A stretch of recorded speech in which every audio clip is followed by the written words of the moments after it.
And just hit the space bar? Yes, and then I will hit record at 0 mark. Okay.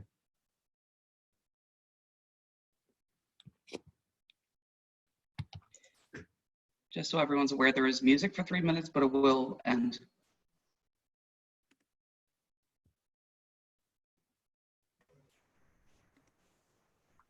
Hit the space bar.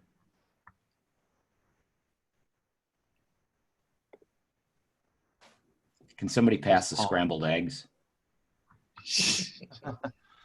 I guess it's not going to work, Mary. Oh, here we go. Just try the space bar one more. You want me to hit it?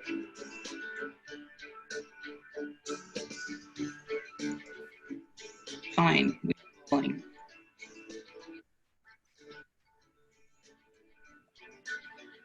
I figured we'd have like the police don't stand so close to me or something like that playing. Nice.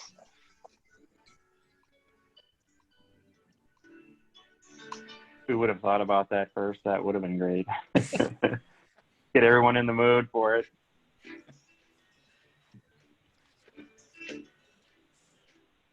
I hope everyone saw that journal article this morning, just kind of reinforcing that these government orders don't really have big effects. People's voluntary behavior is driving, you know, a lot of the decline in business. I mean, yeah.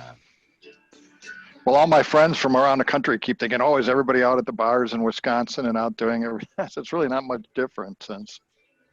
no.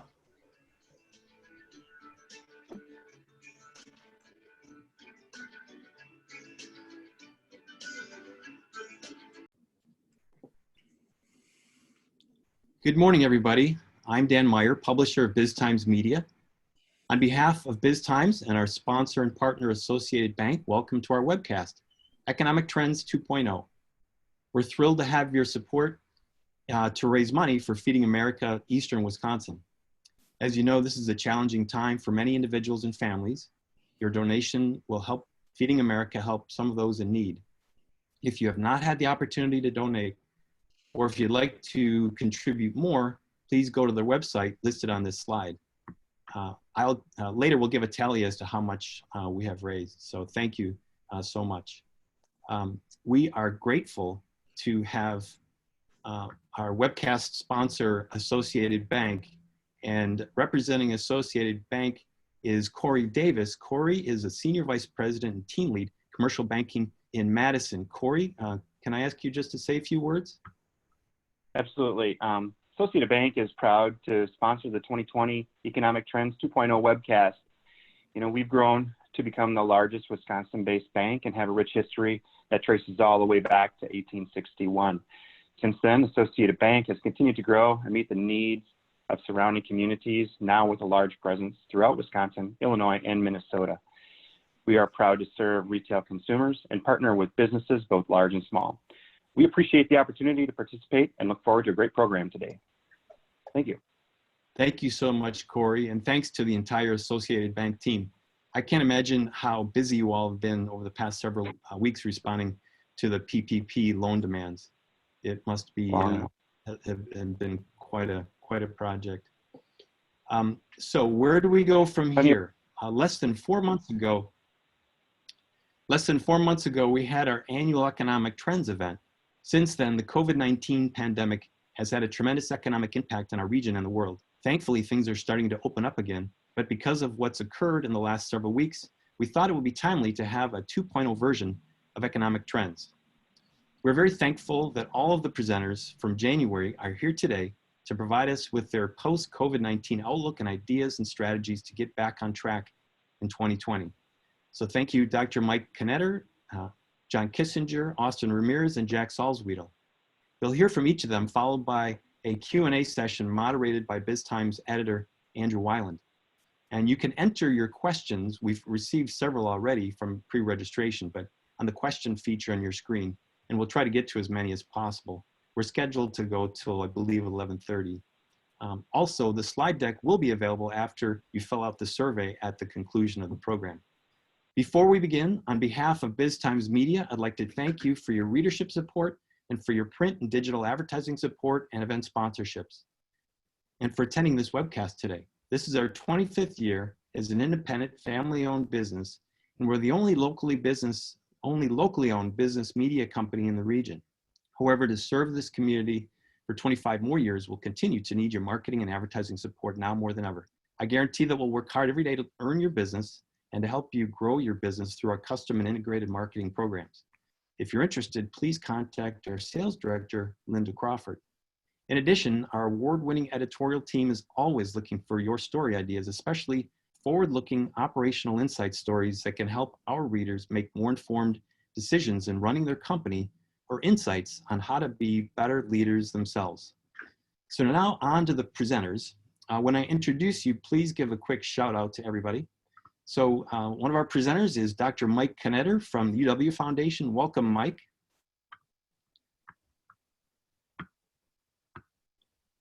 Must be muted. We've got John Kissinger from Grafe. Morning, Dan. Good morning, everybody. I'm glad to be welcome. back and good to see you. Austin Ramirez from Husco. Morning, everybody. It's great to be here. Austin, welcome. And then Jack Salzwedel from American Family Insurance. Hi, Dan. Thank you. It's great to be here. And thanks also to Corey and Associated Bank for doing this again. Appreciate it. So we're going to get things started with Dr. Mike Knetter. Dr. Knetter has joined the UW-Wisconsin Foundation as president and CEO in October 2010 after 8+ years as dean of the Wisconsin School of Business. Prior to joining UW-Madison in 2002, he was associate dean of the MBA program and professor of international economics in the Amos Tuck School of Business at Dartmouth College. He also served as senior staff economist for the President's Council of Economic Advisors for former presidents George H.W. Bush and Bill Clinton. I'll turn it over to our favorite hodag from Rhinelander. Here's Dr. Mike Knetter.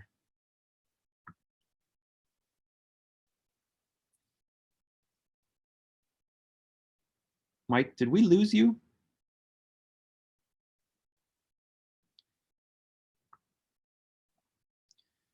Bear with us in the Zoom world of technical challenges.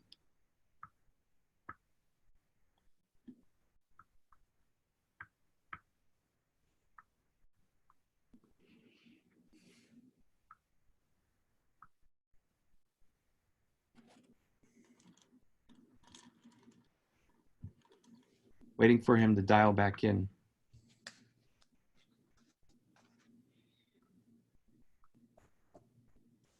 Stand by, everybody.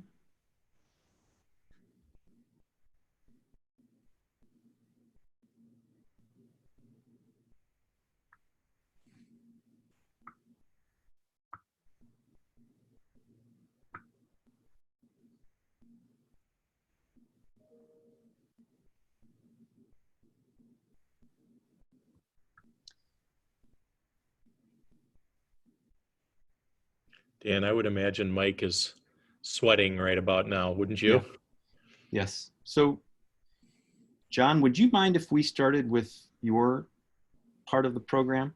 And we Not can at go all, back, Dan. we Not can at go all. back to Mike? Sure. Okay. That'd be great. So while Mike gets back in gear, I want to turn it over to John Kissinger. John is president and CEO of Grafe USA Incorporated. John has led Milwaukee-based Grafe, a planning, design, and engineering firm since 1984 and has been with the company for more than 35 years. John recently led the Grafe team to move its headquarters to the Avenue in downtown Milwaukee. So, John, I will turn it over to you. All right. Thank you very much, Dan. And thanks, everyone. It's good to be here again. It seems like we were just together, but so much has happened since then. So next slide. And last time I talked to you about the architectural, engineering, construction, and development world, the built environment, such as it is. And at that time, I talked about 2020 trends, and really all of the trend lines were very favorable. I left you with three large, overarching big trends at that time, those being climate change, aging and deteriorating infrastructure, and talent acquisition or the labor shortage is a limiting factor to the success of companies in our space. And I'm going to focus today's presentation on how the crisis and the pandemic has affected those three areas. Next slide. I'm sure Michael will talk about this, but since we last met, February and March, coronavirus or COVID-19 has effectively shut down much of the world economy. The US economy was rocked, tremendous unemployment, huge drops in GDP. The record bull market disappeared in a day or two, and we've had a partial recovery since then, but that was certainly shocking. And interestingly, Congress and the administration and the Fed have pumped a lot of liquidity into the U.S. economy with $3 trillion plus in relief packages and potentially more to go. But before I talk about the three big trends, I think the crisis has supercharged two other trends that really affect the whole economy. One of those is the virtual world and virtual work and instruction, and the other being online retailing. Both of these have been trends that have been out there for quite a while, but I would say were supercharged by the crisis. Most companies, or many companies, including my own, went to work from home overnight and working virtually, as we're meeting here virtually. And all of the schools had to go to online instruction. And I think that's worked out probably for the companies better than they would have thought. It's been more efficient and easier to do than many of us thought. And I think that's going to continue to inform us as we move forward. I think in the educational arena, the results have not been as strong. It remains to be seen how online and the virtual world works in education, but certainly it got a big boost by this crisis. And then as far as online retailing, that's been a big trend for a long time, but this really pushed it forward in certain areas like grocery where it really hadn't taken hold. I was talking to a local grocer who said that their online sales went up 8-fold during this crisis. It's still a small number, but it's a significant amount. And like virtual work, people have tried it, they understand how it works, and they're more likely to use it in the future. So I think those two trends have really gotten supercharged by this crisis. Next slide. But I wanted to focus on the three big trends that I talked about. And first of all, climate change. And in climate change, nothing much has changed. We've just hit the pause button. We're not prepared to deal with it right now. I think climate change is always out there. We just had a great example yesterday in Michigan where what's been characterized as a 500-year rain event caused some deteriorated dams to fail and be overtopped. I think that points out both climate change and the deteriorated infrastructure. So it's still out there. It's a long-term challenge and a long-term opportunity, but we're kind of just hitting the pause button on it right now. And it hasn't really been affected greatly by this crisis. Next slide. As far as the infrastructure, though, I think this is a real binary choice for us at this point in time. I think the interest in providing more stimulus to the economy gives us a unique opportunity to invest in an infrastructure package, as was done back in the Great Depression. This is an area that there's been tremendous disinvestment in the last 50 years. The state and local governments have not been able to deal with it. And I think this crisis provides us with an opportunity if we choose to take it. And we feel that we need more stimulus to deal effectively with this deterioration of infrastructure. I mentioned the dams in Michigan. There's thousands of dams nationwide that are substandard and unsafe, and that's just the tip of the iceberg. So that would be an opportunity. On the other hand, if there is no federal help, this problem is likely to get far worse, far more quickly than we would have thought. Falling gas tax, sales tax, income tax receipts are crushing state and local governments and will lead them to have problems just doing the most rudimentary maintenance on their infrastructure and lead to a substantial deterioration and acceleration of this problem if the federal government does not step in. Next slide. And then finally is the labor shortage. And I think when we last got together, there was 3.5% unemployment. Talent acquisition was on the top of almost everyone's list. And that seems so long ago now. Now we're trying to, people are shedding employees. With 35 million or more unemployed, do we really have a labor shortage? Well, I think we do. The previous labor shortage was driven as much by demographics and long-term educational issues as it was by economic strength. In other words, the birth rate in the United States has not been high enough, and the educational system has not been able to turn out the kinds of workers we need in the knowledge economy, particularly in STEM fields. And that's not going away. I believe the economy will come back strong at some point, and that the companies that are able to come out of this with a strong labor force will have a competitive advantage and be the winners in this crisis. So next slide. So finally, just to summarize, what's going to happen? What do I forecast? Climate change will need attention no matter when this ends. If you're able to be involved in it now, that's an advantage. I think it's going to be an opportunity and a challenge, as I said, for a generation or longer. Infrastructure is really at a watershed point. We can either do something about it right now as a country, or it's just going to get worse. And it really all depends on whether the federal government is going to be able to deal with this. The states are not able to.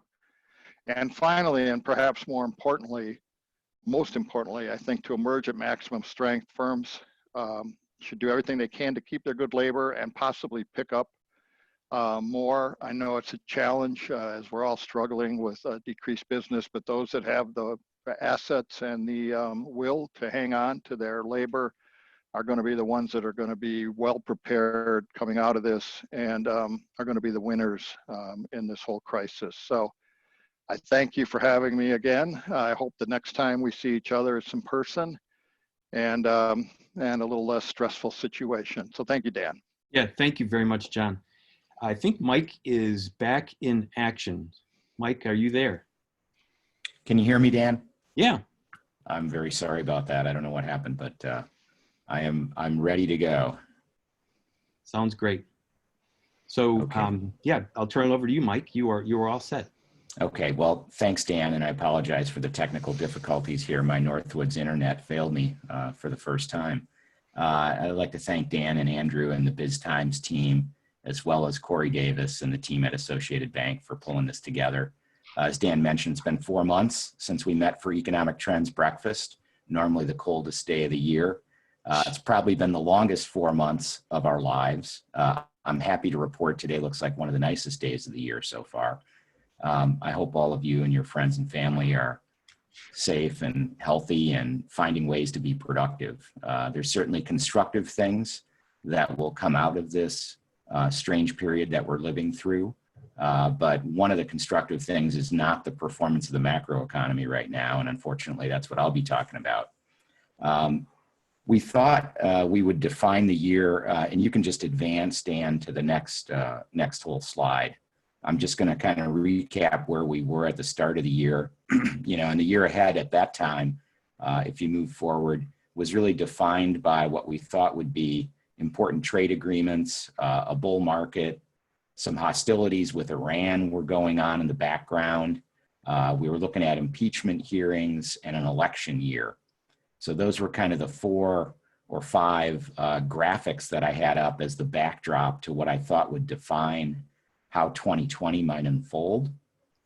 And, you know, as it turns out, there was one astute man in the audience who said during the Q&A, you know, very quietly, he said, do you think the coronavirus could be the catalyst for the next recession?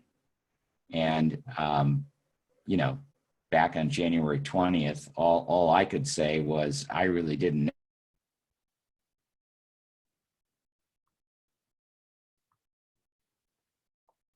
So we are having technical difficulties, obviously, with Mike's connection. Maybe we'll have him call in and try it. So I think we're going to go to Austin. If you can get ready, Austin, and we'll see what we can do with Mike's. I apologize this, everybody, but we are in the age of this new abnormal, as I heard it called the other day. Austin, if you would go, Austin Ramirez is the president and CEO of Husco International. And Austin leads a Waukesha-based Husco global engineering and manufacturing company that provides hydraulic and electromechanical components for automotive and off-highway applications. So Austin, I'm going to turn it over to you. Great. Thank you, Dan. It's great to be here this morning. You'll notice I don't have any slides because there wasn't a single forecast that I could make that I was actually willing to put in writing and document for posterity today. For the first time in my life, when we think about economic forecasts, the forecasts aren't really driven by macroeconomic trends or even geopolitical trends. They're driven by biology. And I am not a virologist as much as I read the news and maybe play an armchair one on Monday mornings.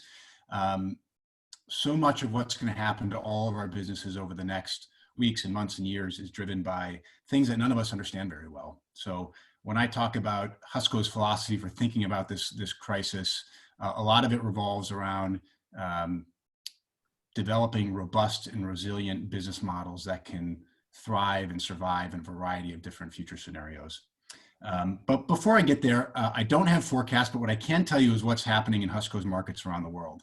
As Dan mentioned, we're a global manufacturer. We serve the construction and off-highway equipment markets, as well as the global passenger car market. And we have factories in India, in China, in Europe, and in North America. And I thought I'd just quickly run down what's happening in each one of those markets for perspective. China obviously was the first place to go down, and they went down hard when the coronavirus hit. They've also rebounded fairly aggressively. I certainly wouldn't say things are back to normal in China, but China is the one market around the world today where our business is robust. We are actually exceeding our financial plan for 2020 year to date in China, despite the slow start at the beginning of the year. So not back to normal, but we're busy, and demand continues to hold up in the Chinese market. It's the one bright spot we see. On the flip side of that coin, India is almost a complete opposite. India really ground to a complete halt about 2 months ago. They put very aggressive government controls on all business operations. Unlike the US and Europe, they didn't have the same essential infrastructure supplier exemptions that we have. So India was at a virtual standstill for almost 2 months. That's important to us, not just because it's a market that is a big consumer market for us, but also because it's a supplier to the rest of the world for Husco products. And our supply base went down hard and fast, and it's really only starting to just start to show some signs of life.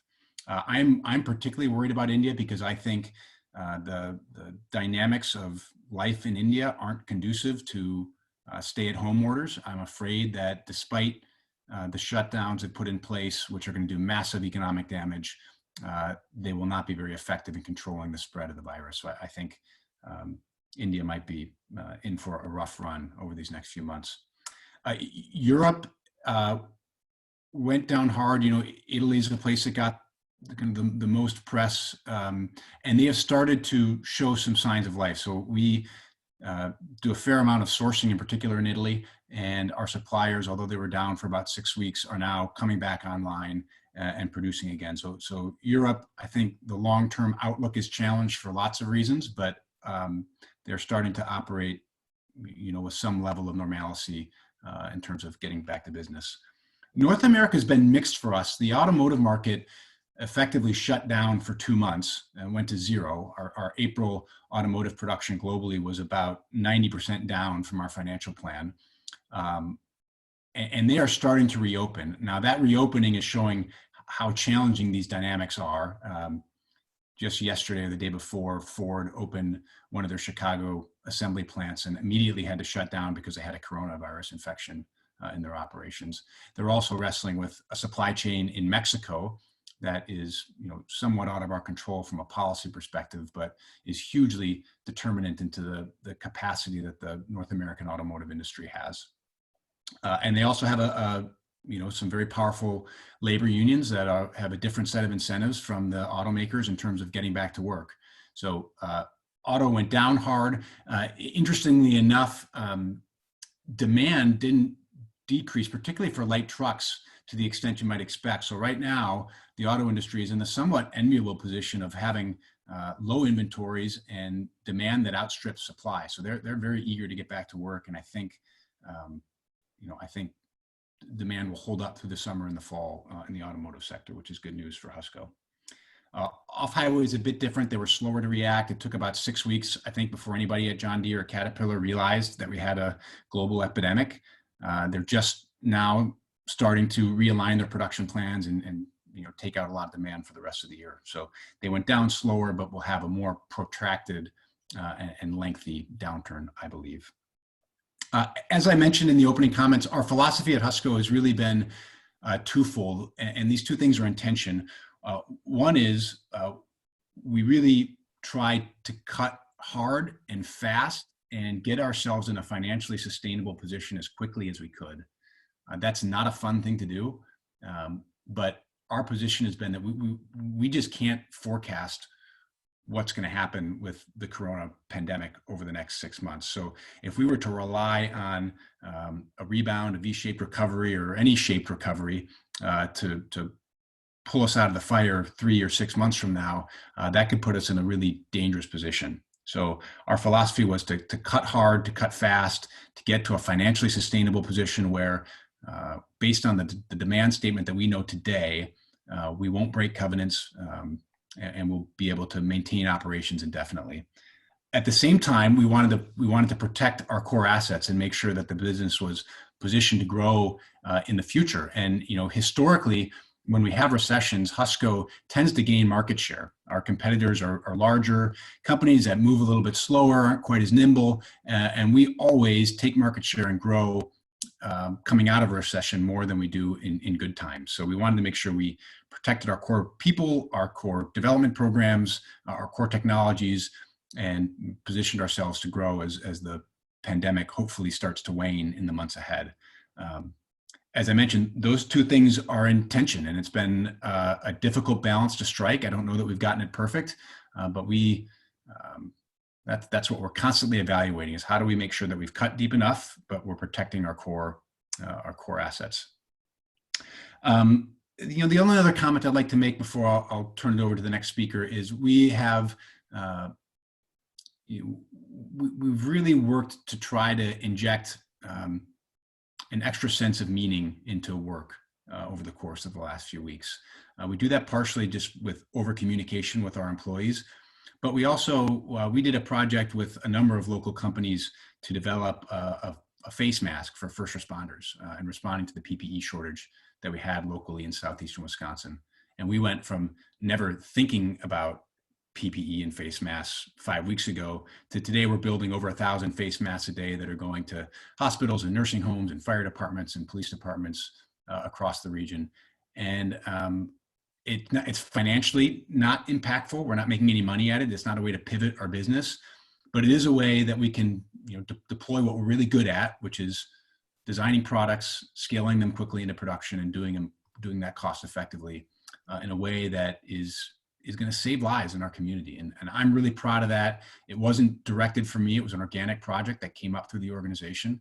And I think, especially at a time like this where we're having to make a lot of really hard calls and do difficult things in our business, the ability to do something meaningful like that is, makes it a little bit easier to keep morale up and keep people motivated and keep people excited about the future. I think I'll stop there. Hopefully we have some time for some robust Q&A. One thing that I'll throw out there before I turn it over is just, I'm worried that there's so much focus going into the coronavirus response that we lose, we take our eye off some of the longer term challenges that we have as a nation and as a world. And I would posit that coronavirus is just a shot over the bow for us. And I mean, even just thinking about pandemics, if coronavirus had the mortality rate that a SARS or a MERS had, this would go from a really severe recession to something much, much worse. And I don't know that we are taking the lessons away to prepare ourselves for a next pandemic that could be much more dangerous than coronavirus. So on that happy note, I'll turn it over to our next speaker, and I look forward to some hopefully robust Q&A. Thank you very much, Austin. Before we turn it over to Jack, Mike assures me that he's dialed in. I just want to do a sound check to make sure that Mike, you're there, and then we'll have Jack go, and then we'll circle back to you. Can you hear me okay, Dan? Yeah, so that'll be fine. So we'll have Jack go, all right, and then we'll circle back to you. So our next presenter is Jack Salzwedel, CEO of American Family Insurance. Jack has led the Madison-based American Family Insurance since 2011. From 2007 to 2011, he was president and chief operating officer, and the company ranked number 306 on the 2019 Fortune 500 list. Jack, I'll turn it over to you. It's all yours. Great. Thank you, Dan. Can you hear me okay? Oh, yes. Okay. Sounds good. Well, I'm going to talk a little bit from a different angle from the financial services sector, which is the area that American Family resides. And we're asked to kind of talk a little bit about three questions. The first is, how have you responded to COVID? What did you see and how did you respond right away? The second is, what kind of back to work strategies have we been employing and are we looking at? And the third would be predictions for the economy. So this slide just gives a little bit of background in terms of what we saw early on and how we responded very early on. You can see the chart on the lower left is a chart that we track our miles driven. We have a Know Your Drive product where we can tell exactly how many miles are being driven, millions, tens of millions of miles on that, and you can see that precipitous drop right after the COVID crisis was kind of brought forward, and the World Health Organization made their pandemic announcement. So we have seen a 40 to 50%, some weeks as high as 60% decrease in miles driven. That was early on, right away. We saw that directly. We went to remote work right away. That was a response right away. We'd been at about 25% work from home, and that number is now at 98% and holding pretty steady there. And then we gave money back to our customers. When we saw that drop in miles driven, we moved right away and sent about $200 million back to our customers in the form of checks. So this is how we, from a management standpoint, kind of dealt with it.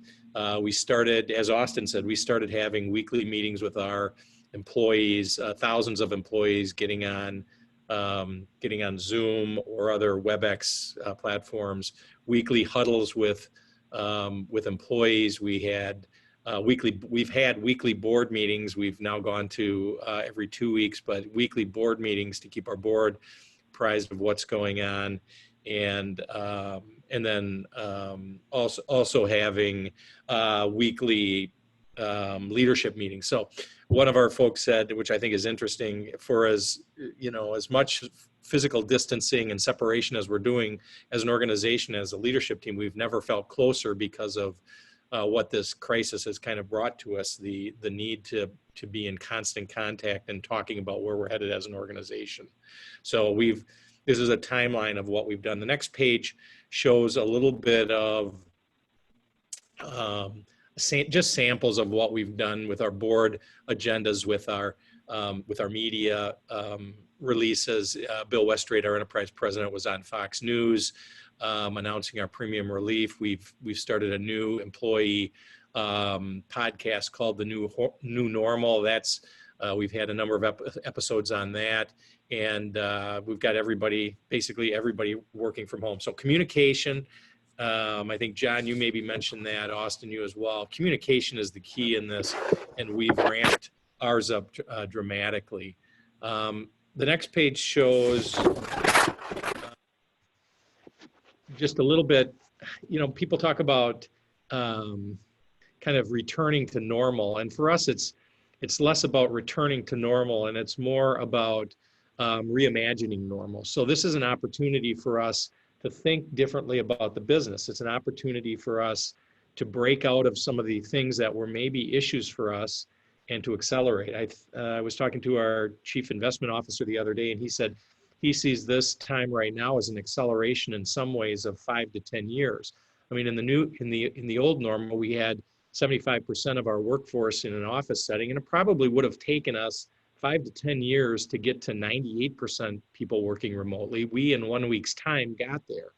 And these employees are feeling productive, and not only are they feeling productive from the engagement that the engagement surveys that we're sending out, but we saw last month the highest single month customer satisfaction scores for our company in the last 15 years. So people have moved remote.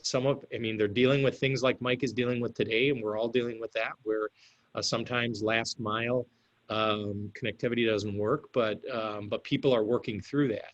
And it is a reimagine to normal that we're really talking about. Talent was talked about by John earlier. We believe this very deeply. In fact, within a couple of weeks of the World Health Organization announcing this was a pandemic, we announced internally a $55 million hiring fund to go out and get talent that's sloshing around in the markets right now, people whose stocks are underwater, who are looking around, people at startups.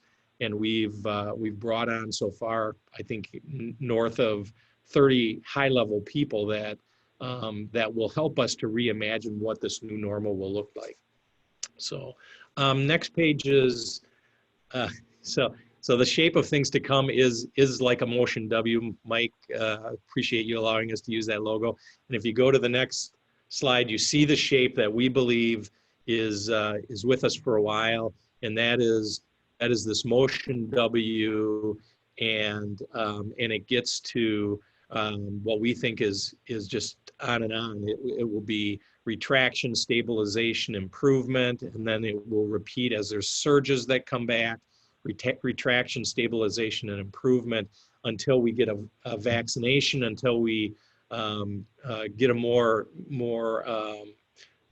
nationalized program in terms of how we deal with all of this. So Mike will talk about that. The 5 strategic beliefs that I talked about in January are I guess I just wanted to end on a few of those, and these have all been accelerated tremendously since we got together in January. This business transition to more technology-oriented workforce is the first one. Is true to form. You can go on to the next page. These crises are often an accelerant that take pre-existing trends and magnify them. So the weak get weaker and the strong get stronger usually, and that's definitely what we're seeing, and what we're seeing from a technology standpoint. So it's last mile issues that we're dealing with, but we are dealing with those.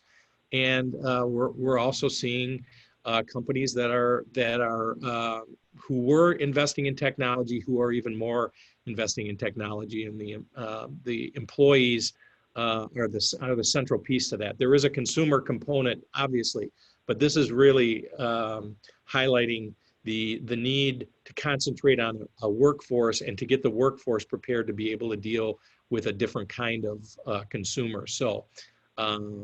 This technology-oriented workforce is nothing but being accelerated. I talked a little bit about more companies engaging in social justice efforts or employee activism, and you see that again with what's going on, and that's been supercharged as well. The Amazon executive who resigned last week over the firing of employee activists, and first responders, what they're dealing with as well. Is certainly leading to more employee activism at companies, and I believe we've seen an acceleration of this. Maybe not to the point of the 5 to 10 years I talked about earlier, but we've certainly seen an acceleration of employee activism. Climate change, John talked about that and talked about how that's a little bit on hold, and I would agree with that, but I would also say that the pandemic is highlighting issues with climate that are impacting things like the supply chain for food. And so whether it's what's happening with Michigan with the dams situation, or whether it's the supply chain that is critical for us, and the impact of rain and other items is actually highlighting some of the disruption that climate is causing. And when you have a pandemic on top of a climate and the need for food, this is a huge issue, and I think it's accelerating the issue. We may not be addressing it right now as we're dealing with in crisis mode, but I think coming out of this will highlight climate again and bring it forward. Talked about cyber risk being one of our top risks. And if you don't think this loss of visibility into mobile machines that employees have, when you go from 25% mobile to 98% mobile, that's a huge risk from a cyber standpoint. And so all of this technology that's getting driven right now certainly accelerates the need to make sure cyber areas are up to the task of what they need to be doing. And I would say something like this allows you to step back and reassess honestly where your program is, and if you need people, or if you need different processes or programs, it gives you an opportunity to identify what that is and to go after it, and go after it very hard. And we are doing that as well. And then I guess the last thing I talked about was just the marketing shift that was coming, and I think you see it in our industry in particular, where people are branding differently than they were 3 months ago, 4 months ago. I mean, Austin talked about the good work that's going on by the people, the employees in his company with the masks, and many organizations, American Family included, are doing those types of things with employee groups and with workforce, and finding a way to not just do that to feel good about what they're doing as an organization, but to also brand themselves a little bit differently. It takes in also the social justice efforts, but American Family has given money back, premium relief. We've had ads. Allstate has most. I saw an AT&T ad the other day, and so most companies are figuring out how this marketing shift can be influenced by the virus we're at right now, and I think we're going to see more of that as we see companies going the other direction. JCPenney and retailers and things like that. Very tough times for certain sectors. But it's also an opportunity for other areas as well. So I guess the last thing I say is, if we go back, the kind of the predictions, if you go back and look at recessions, severe recessions, you go back to the 90s with the S&L crisis and oil and gas shock, the 2000s with the tech bubble burst and 9/11 happening, the mortgage crisis of 2008. I think one thing to keep in mind and as a balance is that I remember back in 2000 and 2001 with 9/11, when everybody thought that people would just flee large cities. And there was, for 12 to 18 months, people that just in droves left big cities. But over time, people move back to the big cities and move back to urban areas. And I think there will be things that are disrupted and dislocated that will stay disrupted and dislocated, but there will be a lot of things that will move back slowly to a different type of normal, but they will move back. And I'm bullish on where we will find ourselves. I would say, to Austin's comment at the end, I actually think that although we're not doing all the things we need to be doing right now, I think there are going to be great lessons in terms of stockpiling of masks, vaccinations, how we do vaccinations, that will be learned out of this. And I think this is just a shot across the bow. This is not a deadly pandemic like many have been or could be, and we need to be prepared for the next one. And I think coming out of this, I believe we will move ourselves in that direction. So, yeah, thank you very much. Those were very insightful comments. So, Mike, we're going to turn it back to you. This is consistent. I'm having a little trouble with the slides, so we're going to start with your 2020 predictions. So why don't you start and we'll see how it goes. Great. Okay. So can you hear me all right, Dan? Yes. Okay. So yeah, I was going to just review what my original 2020 forecast was, but before I do that, I just want to thank John, Austin, and Jack for their flexibility and also for all the great things their companies have been doing to help people in this pandemic. American Family, of course, is refunding people some of their auto premiums, and Austin's company, I know specifically, doing some work with some people in engineering and elsewhere at UW to help people out with PPE. So it's just been, that's been one of the silver linings of this, is underscoring how important community is. You know, on a lighter note, my mom always said I had a face for radio, but I didn't know anybody told my Wi-Fi system. But hopefully my phone doesn't think I've got a voice for email. So back at the start of the year, I was thinking the S&P would kind of go sideways for the year, up early and then maybe down as growth slowed at the end of the year. Maybe as the cycle drew to a close, I thought GDP would be kind of soft, unemployment starting to creep up from the lows it had reached, and labor force participation stable. I also thought we'd see a bit of an acceleration of price pressures. So, but I did think toward the end of the year, there'd be a little less urgency to push the economy once we got into the election season. And so that partly explained why I thought growth would slow down. I had a few things that kept me up at night pre-virus, the global environment being one of them, which John mentioned earlier and Austin and Jack have reinforced. I also was concerned about the extent of quantitative easing. It was always the plan that we would unwind it. We were unable to do that. The markets really reacted badly to the first attempt to do that at the end of 2018.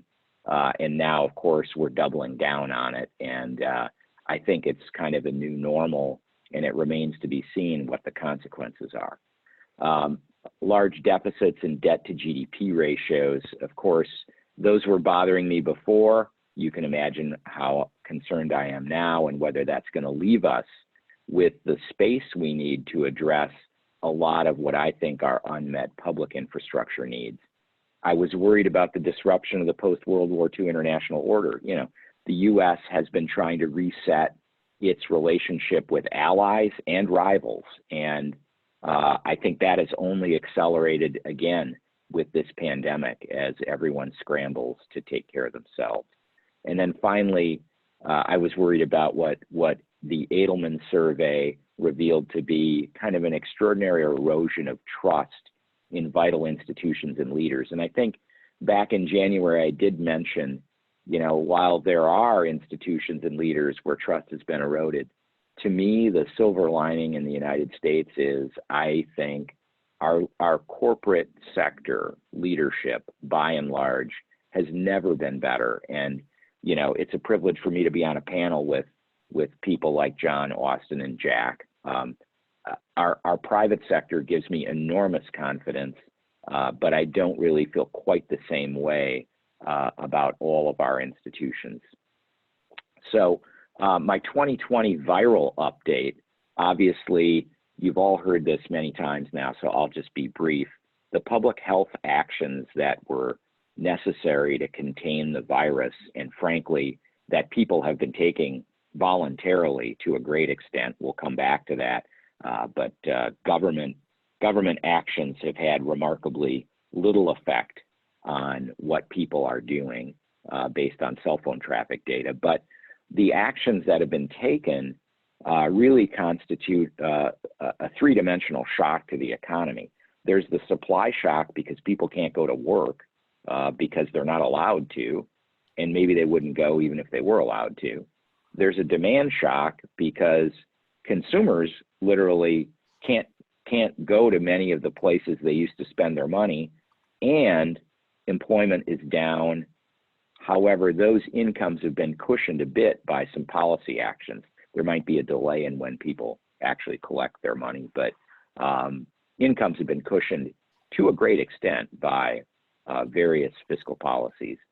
But finally, just the uncertainty that this has introduced. It's not just a supply and a demand shock, but the amount of uncertainty affecting economic organizations of all types is severe. Planning is more difficult and societal divisions have grown. The fiscal and monetary response has been massive, and we'll talk about that briefly. But again, the persistence of this virus and the uncertainty that introduces means that the recovery will be much slower, and as Jack noted, perhaps go a little bit sawtooth pattern or motion W if we get away with just one retrenchment. We'll see. That remains to be seen, but I expect we'll come back a bit. We might wobble.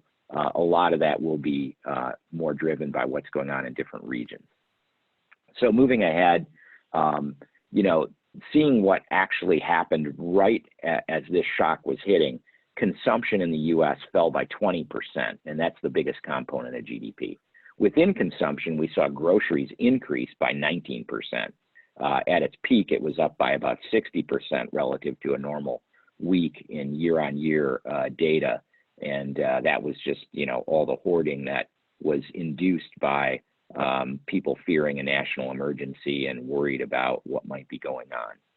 There's some really interesting data, and there was a report on this in the Milwaukee Journal this morning on foot traffic by sector, and that shows you the relative number of visits people make to businesses of different types.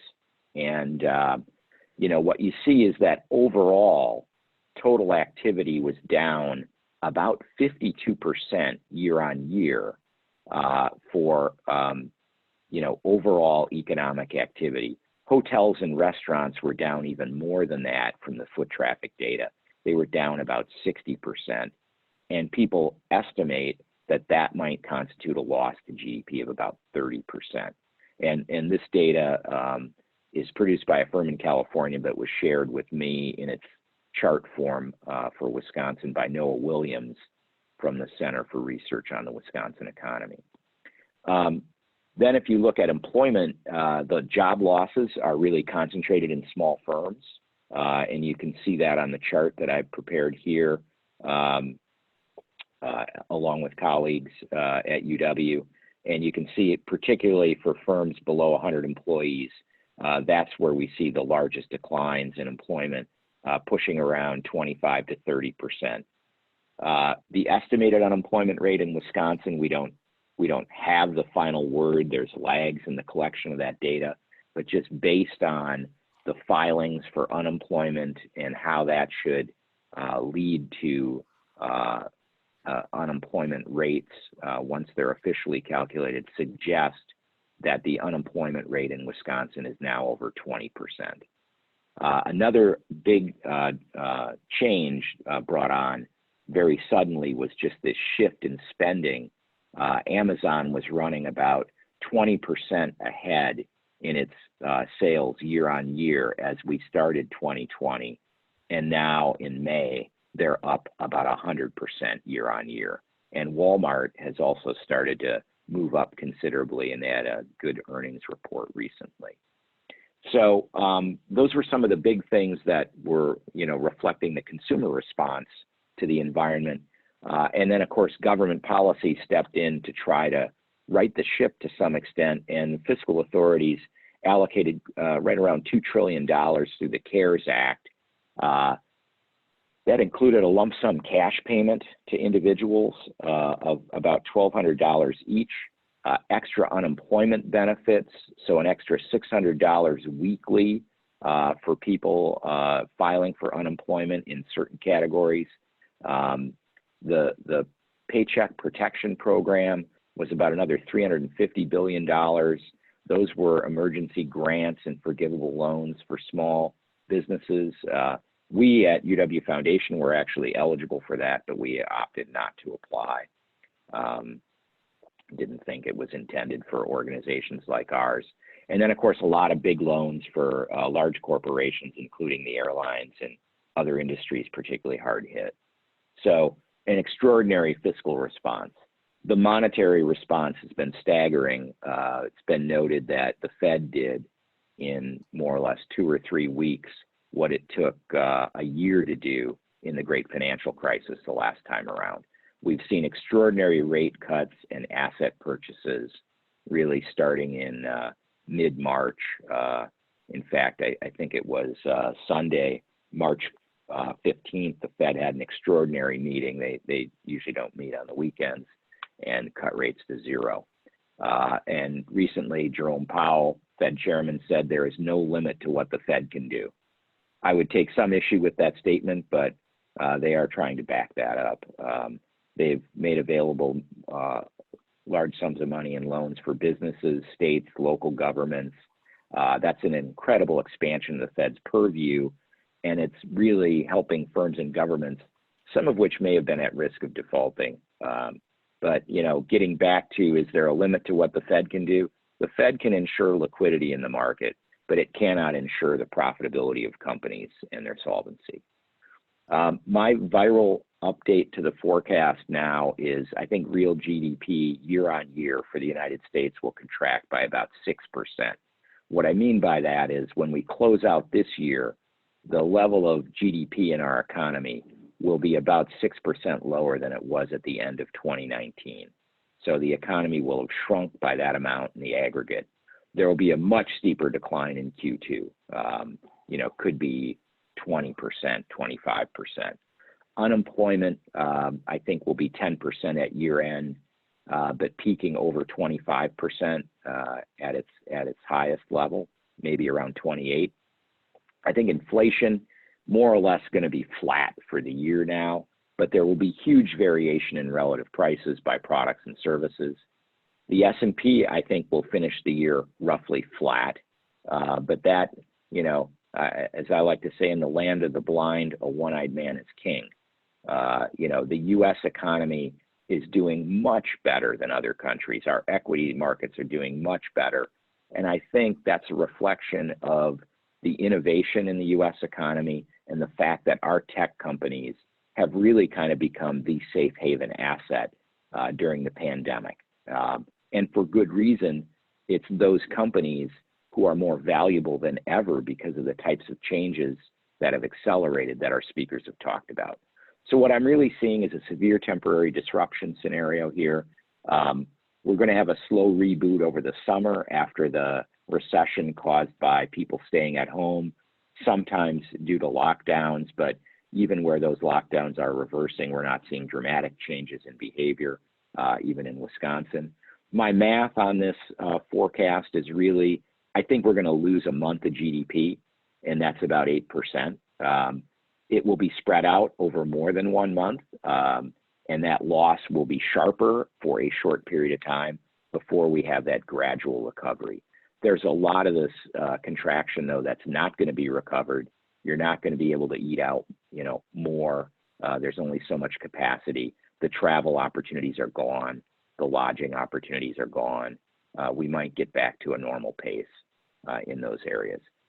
Financial market volatility is going to be with us for a while because of the uncertainty about the virus. I think the bottom is in on the S&P, but we may have some backsliding yet. The main reason it's in is the Fed and the desirability of U.S. technology companies. It's a small number of companies that have really driven the big resurgence in equity values. And while in theory, active asset management might perform better, the early returns are not so good, not as good as I was expecting. And I think that is partly because, you know, active managers tend not to load up on the Amazons, Apples, Googles, Microsoft. There are some long-term undesirable consequences of the policy measures we've taken. You know, if quantitative easing is so good, why do we wait for recessions? It's because there are downstream consequences that we should be concerned about. It's partly a capricious redistribution of wealth. When the Fed gets away from just buying government securities, whose stocks are we going to prop up? Whose companies are we going to prop up? That can take the Fed into political territory that we don't want them to be in. Who benefits most from QE? I would say it's high net worth risk takers. You know, the QE program has propped up asset values. And while that's good for everyone, most people would probably rather have a check in the mail. But, you know, everybody does have a pension. I get that. And that's helpful. But you know, there are consequences to that. And, you know, when you try to think through, well, you know, as the Fed expands and expands its balance sheet and that keeps asset values higher, why wouldn't we just do that forever? Well, at some point, we expect people want to trade these assets in to buy things. That's why most people save. So, you know, one thing we might be buying with our retirement savings is the mother of all inflations. When the baby boomers try to cash in and get goods and services in the future, that may be more demand than the economy can fulfill. So anyway, the unemployment insurance booster, it does have its downsides. I think a lot of coffee shops are going to have a hard time outbidding unemployment payments to get their workers back. You know, we'll see how that goes. The free money in the PPP or in the checks that were written, you know, people got their check for $1,200, but most of the places they would spend it at were closed. So they had no place to shop but Amazon at that time. Might have been wise to wait on sending those checks out, but and then the PPP program, a lot of people are a little bit concerned about what that audit might look like in the end. This is kind of Bernie Sanders' revenge to me, the overhang of federal debt and deficits that we're creating, being papered over by the Fed. That is essentially modern monetary theory in action. And we all, many people kind of poo-pooed modern monetary theory, but we are living it now, and we will see what the long-term consequences are. Speaking of policy, on the next slide, the impact of the Wisconsin Safer at Home order. You know, a lot of people want to imagine that this was a huge government overreach, and, you know, I'm not here to say whether it was or wasn't, but what I am here to say is it had a very minor effect on people's tendency to stay at home. It has a synthetic control from what people were doing in other states that didn't have orders that were tracking with Wisconsin behavior pre-order. And it shows what happened in Wisconsin versus this control group after Governor Evers' order. And really, it added about 4 percentage points to the staying at home rate. So again, that was using the foot traffic data. And that's very consistent with what we saw in the data reported in the Journal today when the Supreme Court lifted the order. You know, while it was widely reported people were out in the bars, the foot traffic data show about a 3% increase in activity. So the silver linings to this have been touched on by our speakers already. I would just say remote work arrangements will persist, and that's going to boost productivity and efficiency in the long run. Remote education business, I believe, is going to thrive, and consumers will want some of the savings that might accrue from that, provided those programs are scalable. But I think we'll see a big surge in technology applied to education, and that will be a great thing. I think telemedicine will become more commonplace, and that too will be a great thing. I think insurers will have to continue to underwrite that sort of appointment, and you know, that'll only help the environment. You know, all these things can have huge positive effects on the environment. And I think at the end of this, I hope that we will value science and community more than ever before. So in conclusion, I would just say the U.S. economy is going to go through the sharpest contraction in modern history over the next 6 months, over a 6-month period, rather. The U.S. is going to fare better than most of the world, but our recovery will still be slow, but we are technologically better prepared. Fiscal and monetary policies are definitely going to help in the short term. They have enormously, but that's going to present a drag on growth for decades to come. You know, when you keep companies alive that shouldn't be kept alive, and you don't get the churn and turnover that maybe should occur for efficiency, then you have to carry that along, and we'll have a lot of debts to pay on the other side of this. But the supply side of the economy will, however, benefit from the innovation that results from the crisis in spite of its human toll. So I'll leave it at that, Dan, and I thank you all for your patience and perseverance. I hope this No, that was great, Mike. It all worked out. Modern technology. So we're going to transition to the Q&A. So there are a number of questions. If you do have additional questions, just submit those into the Q&A part of the Zoom screen.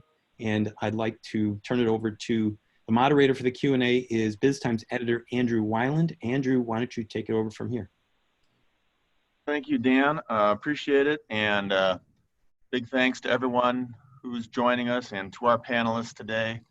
Also to the audience, I just want to thank you for supporting us as readers. Our team is working extremely hard, has been for 2 months, working our tails off to keep everyone up to date on what's going on in the southeastern Wisconsin business world during the COVID-19 pandemic. So thanks for reading at biztimes.com. We've had record traffic there. Please do submit your questions at the Q&A function here on Zoom. We also have several questions that were submitted during the reservation period, so we'll get to many of those as well. Getting started, I want to ask the panel,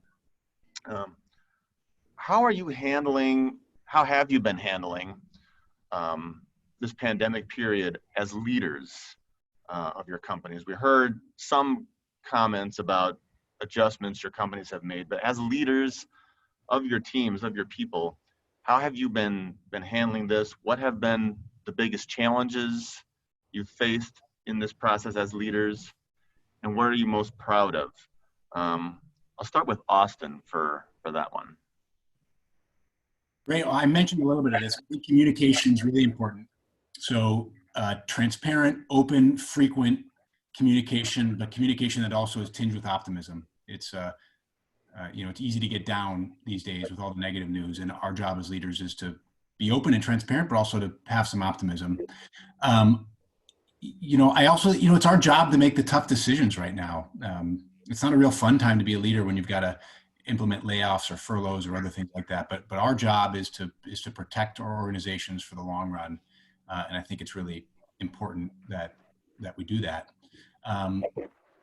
The last thing I'll say, and I mentioned this with the MASK project, I think it looks different in every company, but finding ways to deploy people and your competencies in ways that serve the community, I think is good for the business long term. I think it's good for your people, and I think it's a really important part of response to crisis is to have private business step in and make a positive impact in the community.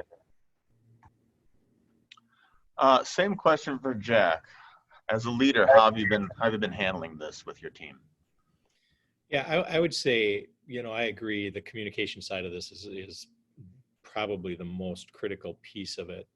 I think what your workforce wants to see in a situation like this, as much as possible, is can we find a way to kind of a pathway to break out from some of the things that maybe have held us back, and we're going to take a while for us to address. And does this become an accelerant and allow us almost a burning platform to be able to leapfrog and jump into things that we weren't doing before? We've always talked about, having a funding, really going after high level talent as an organization. This allows us the opportunity to do that. And I think as a leader, if you have the courage to kind of tackle that, you then start to see that the people who are reporting up the organization are enthusiastic about it, energized about it, and it actually allows you then to start thinking very differently about what you do. So, obviously you got to walk the talk. You have to be clear in your communication and all of that, but I think this idea of having courage and Austin talked about optimism. I'm a very optimistic person. I think we will come back, and I think we will be stronger as a result of this. Your workforce wants to see that, wants to understand that, and believe it in their leadership. And so I think for leaders, it's believing that yourself, and then being able to let your workforce see that, and then creating this kind of pathway to break out of some things that maybe have been holding you back. Okay, thank you. Next question is for the group is, do you feel that we've come to a point where the time is right to reopen the economy, or maybe is it too soon? And what is your company doing to prepare moving forward as the economy is reopening? John, we'll start with you on that one. Sure, Andrew, thanks. I do feel that it's a proper time to reopen the economy. I know that, and I agree with Mike that or Jack, that we may have some fits and starts as we do that, but we need to do it at some point. Even within our company, we talked about what leaders do. You have to make decisions where there's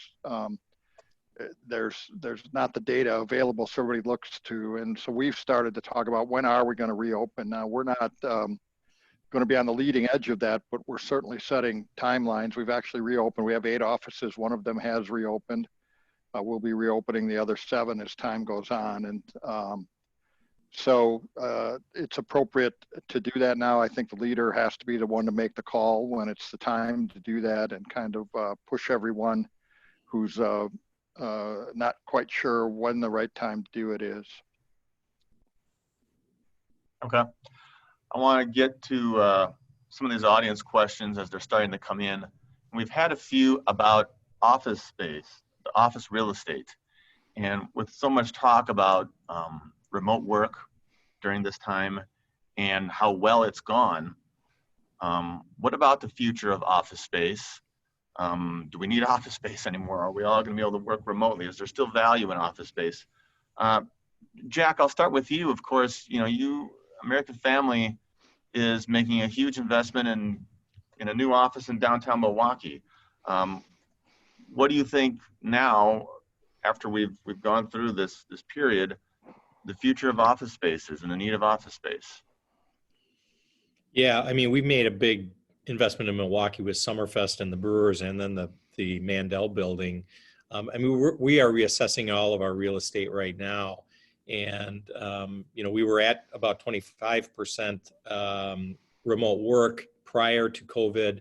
We're at 98% now. I don't think it's not going to go back to 25%, but it's not going to stay at 98% either, I don't believe. And so I think most companies in our situation are trying to reassess that situation right now. And I do think, part of the reason that we've been successful with moving people remote is kind of the human capital deposits that we've made in each other over the last 20 years, 30 years. Being proximate allows you to have trust with people, develop relationships. And when you have that going, and you have to have something like remote work happen very quickly with COVID, it allows you to draw on that as you now move to remote and as we work through remote. I think there's still a need for that long term. That having everybody remote all the time is not going to be exactly with that item that's going to build the trust that we've been able to draw upon right now. So I think, real estate. Do you end up at 50%? And do we have to reconfigure our offices so that there's more space there, and maybe we need double the space per employee or something. So there might be a situation where corporate real estate is impacted by it, but it's not to the extent that everybody's going remote work, because I think if you do feel that people are going to want to come back, or you need to give them that flexibility and you need some of that, then the office spaces that we've got probably need to be reconfigured, and that could impact the real estate that people need as well. Andrew, if I could throw that question to you as well, because you're in a new office. Andrew, John, what do you think about the future of office space? Yeah, well, much like Jack said, there's been a long-term trend in office space to make to provide more collaborative space and provide for more interaction between employees, and that wasn't because it was a fad. I mean, there was a real advantage to that. And right now we're all working remotely, and we think, wow, this is great, and it works pretty well. But we're going to find out soon that we missed that. So I think the office market isn't doomed, and also I think there may be a trend to space people out a little more that might counter some of the less employees working in a space, but more space per employee. But, I do think the office market has been contracting for a while. I don't think this will necessarily stop that. But that will provide opportunities, much as what happened in retail. The office owners are not just going to go in a corner and curl up. They're going to try to make investments in their building that make their facilities, that make them more attractive in the new world. So I think it will lead, some will fail, but others will benefit from the realignment of how the office market works. So it's not gloom and doom, but it'll definitely be a big, there'll be a realignment in the way people feel about office design and the way people feel about leasing space. Next, I want to ask a question for Austin.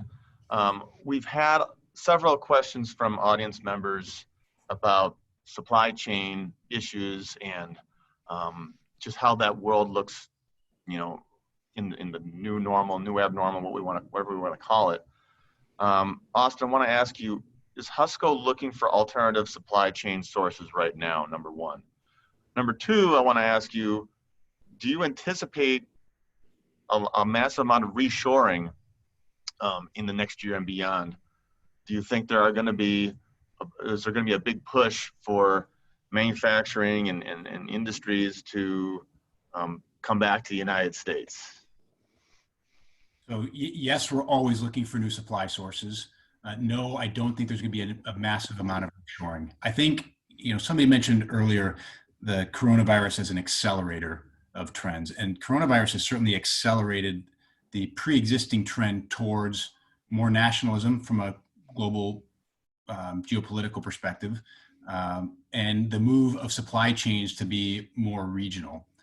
But even so, for us, and I think for a lot of manufacturing companies, the focus is going to continue to be on flexible, resilient supply chains, not necessarily 100% local supply chains. And I think that somebody mentioned the N95 mask situation. I think that's a really interesting example because there's this rush right now to localize the entire N95 supply chain in the United States.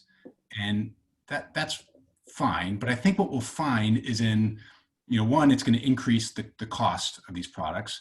And two, in the next crisis, N95 masks aren't going to be what we need. We need something else. So this idea that we can nationalize everything that we could potentially need during a crisis, I think is a false one. And I think instead the focus should be on developing supply chains that are, again, robust and agile. And yes, perhaps more regional in nature than they've been in the past, but I don't think that the answer is just to source everything in the immediate vicinity of where you build product. I want to ask Mike a question related to this sort of trade issue. It certainly appears that there are growing tensions between the United States and China. You listen to the rhetoric coming from the president. Are you concerned about that, Mike? I mean, are we going to see a big shift away from globalization? What are the ramifications on a macroeconomic level of all that? Yeah, so I think Austin said it well. We've already shifted toward economic nationalism to a degree, and I think that is a tendency that's likely to continue, and it's not happening just in the United States. There is this wave of populism, and I think a sense that the major beneficiaries in the developed world of globalization have really been highly educated white-collar people who can extend, kind of the span of their economic impact by running companies that have labor force, scattered across the globe. And the U.S. has a lot of well-trained, really adept C-suite talent, and globalization has helped U.S. companies do really well, but it hasn't helped rank and file workers as much because it's introduced a lot of new competition for them. And I think that's really what this backlash was about in the first place. And, in a sense, we finally did something about it when probably the damage was done. I mean, I think really the integration of the global economy had more or less been completed almost, and we probably had suffered whatever income inequality was going to arise from that. And, you know, we're at a point where most workers were in the service sector, as we know, and probably weren't facing that kind of competition. But nonetheless, we're retrenching on that, and I think that will come at some modest cost of efficiency and GDP growth, as Austin noted. There's a reason these supply chains were global, and it was cost. Mike, another question for you, this one from the audience. What positive or negative impact does zero or potentially negative interest rates have to the economy? And also, what are the risks of the Fed putting so much liquidity into the equity and bond markets if there is a second wave of the virus in the fall? Well, as Powell noted, there's no limit to what the Fed can do in terms of liquidity. And, you know, in the short term, that does help markets function well. But what it prevents is some of the, you know, shakeout that would occur in a normal recession, where weaker firms, less efficient firms, go out of business and those resources are reallocated. Now, maybe you don't actually want that to happen in a recession caused by coronavirus, because the companies that get punished the most, there may have been nothing wrong with them. But when the Fed nonetheless steps in, you know, for a second time, buying up a lot of securities that normally were off limits to the Fed under the old rules pre-Great Financial Crisis, the consequence of that is just it stunts the reallocation process in the economy, kind of papers over issues, and little by little will become a drag on long-term growth. You know, low and negative interest rates put a lot of stress on the financial system, the banking system in particular. It's harder for them to make money, and I think we don't yet know, you know, in the final analysis, what the long-term impact of that will be. One of the things that's helped the U.S. economy be really successful throughout its history is having the deepest and best developed financial market in the world. You know, we're able to get capital to businesses at all stages of development like no one else. And the banking system is a big part of that. So we should be concerned about it and keep our eye on it. But I think for now, you know, the Fed's going to have to keep rates low to facilitate whatever we can in economic activity and keep people alive. And that's probably the right thing to do in a coronavirus shock situation. I want to ask the group about consumer behavior that they anticipate.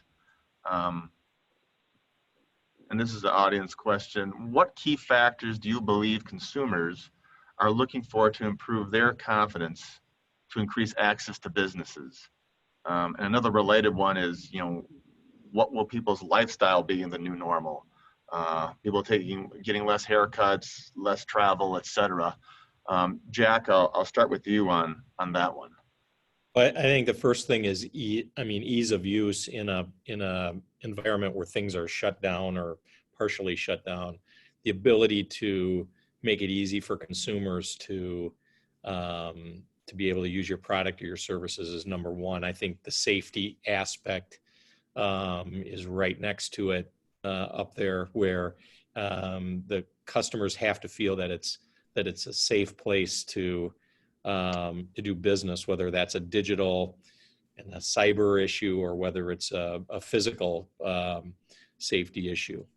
So I think there's ways to tackle that. There's a great New Yorker article by Atal Gawande yesterday or the day before about the 4 things that he felt could be done, you know, quickly to get things opening, which is masking people. It's some type of standard physical distancing. It's hygiene. It's washing your hands a lot during the day, and then it's asking basic questions, screening, and you know, you can get that R number below 1 pretty quickly if you have a coordinated effort nationally to go there, and it wouldn't take long. So I think companies need to concentrate on the ease of use, the safety, things like that. But I think we also need to be pushing our our leaders in this, where Mike had mentioned this area of disconnect that you see in Wisconsin or you see nationally. And if we could do some of these basic things, I think, the ability to open things up is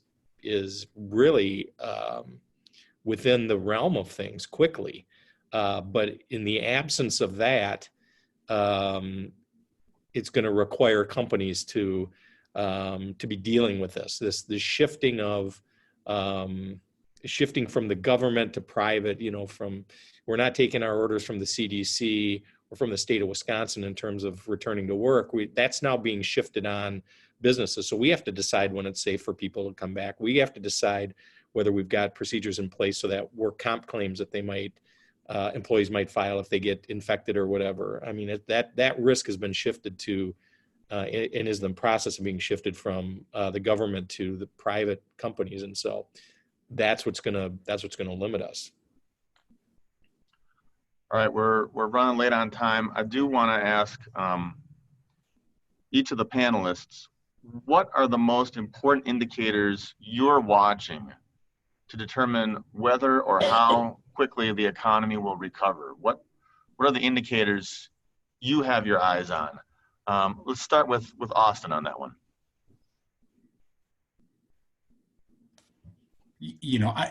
Things aren't going to go back to normal until we have a vaccine. All the things Jack talked about are great and things we should be doing to control the spread of the virus, but we don't get it back to any sort of normal until we have a vaccine. So we're paying attention to that. We're watching our, short-term order book, like 4 to 8 weeks. I think that's the only thing we can know right now. Anything further out than 2 months is just make-believe at this point. And the last thing I'll say is we are really focusing on trying to understand what trends COVID-19 has accelerated, what aspects of our business COVID-19 has totally disrupted, and what are the second and third order effects of those things. And I don't have an answer to that, but I think the companies that are going to survive and thrive over the next 5 to 10 years are the ones that answer that best for their markets. What's accelerated, what's disrupted, what are the second and third order effects, and how does that affect what you should be doing right now? John, how about you? What are the most important indicators you're watching to determine whether or how quickly the economy will recover? John, you're muted. Thanks, Andrew. I think one of the real challenges of this for leaders is it's very hard to find any touchstone that you can rely on because the situation is so fluid. So I think everybody has to create different scenarios and then be able to pivot from one to the other depending on how things unfold. With that being said, in my business, we've been certainly looking at the retail sales, manufacturing output, things of that nature. I'll be very interested to see the first round of the 8-week period on the first round of PPP. Money is going to run out here soon, and will that lead to, I think that's been artificially keeping some people employed, and you might see a spike in unemployment when the PPP money starts to run out, and as the $600 starts to run out, will things get worse before they get better? But really, a lot of it is just creating different scenarios and monitoring. As Jack said, his board meets, our board has been meeting on a weekly basis as well, and just trying to, from week to week, divine where things are going. So it's very challenging because there is no classic touchstone that I think anybody can rely on. Jack, same question for you.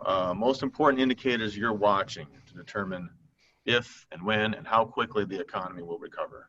Sure. So I'd say there's a lot of publicly available data.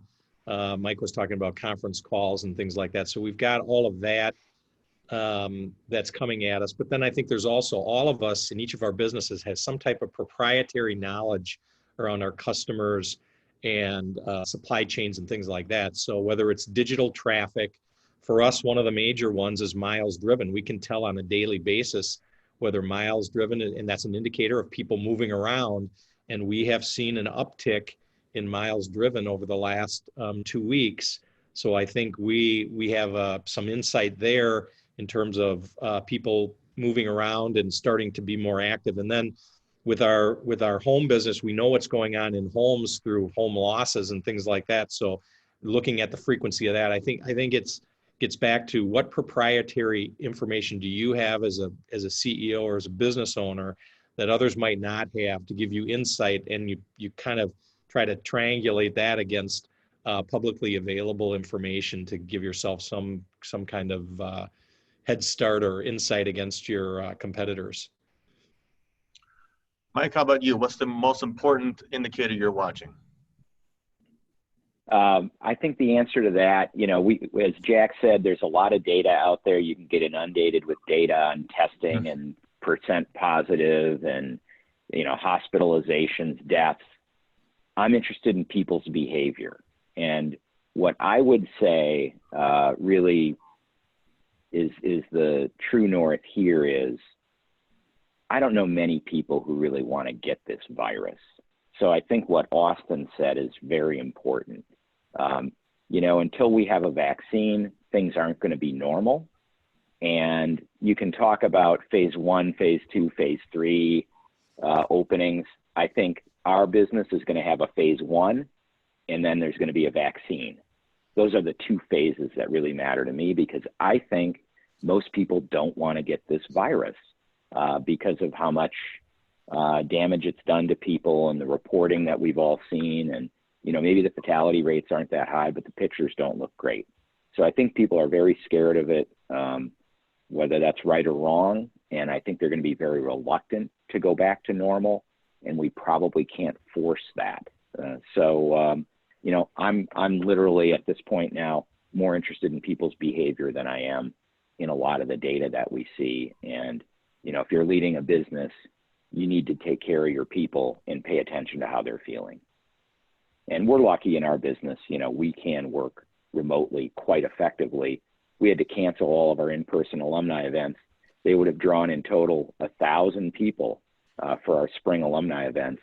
And we've had over 50,000 people watch our live stream broadcast alumni events. So we've learned a lot from this, and we can be very productive without showing up at a physical location. But I think others are right too.